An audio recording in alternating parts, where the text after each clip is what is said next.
Okay, so here are two more challenging ones. All right, I highlighted the squared term that we need to isolate. So here this says 3 times the quantity of x plus 6 squared. So this 3 is not being squared, only what's in the parentheses is being squared. So I need to isolate this squared term by bringing this 3 to the other side. One mistake that a lot of students make is they want to subtract it, but this says 3 times x plus 6 squared. Okay, so to do the opposite, I'm actually going to divide both sides by 3.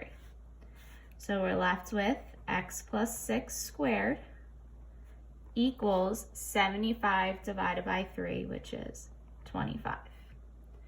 Okay, let's get rid of the squared term. So we're going to take the square root of both sides.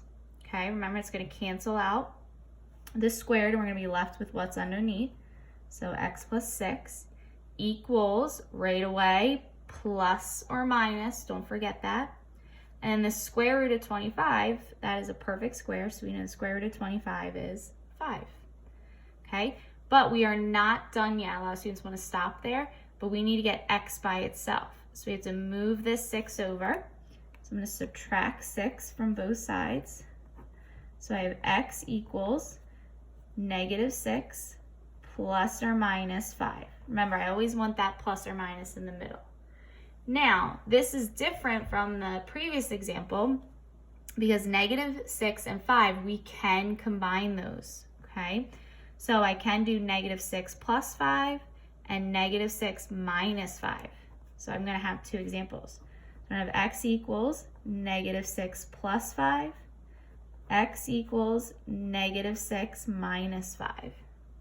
So we get x is equal to negative 1, x is equal to negative 11. Okay, so these are my two final answers. Notice still two solutions.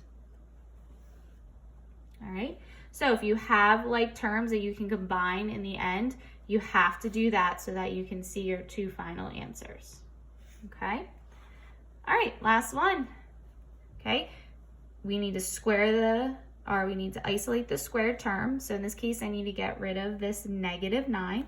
So I'm going to add 9 over to the other side. So I'm left with x minus 5 squared, that cancels, is equal to positive 9. Take the square root of both sides. So I'm left with x minus 5 equals plus or minus, do not forget that, plus or minus, square root of 9, which is 3. Again, my x isn't isolated. I have to solve for x in the end, so I need to add the 5 over. And that's going to go right after my equal sign. So x equals 5 plus or minus 3. So I'll emphasize that again. I always want that plus or minus in between your two terms.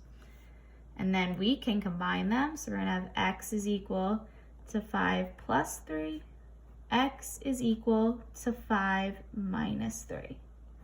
Combine those and we get x is equal to 8 and x is equal to 2. And that's it. There you go.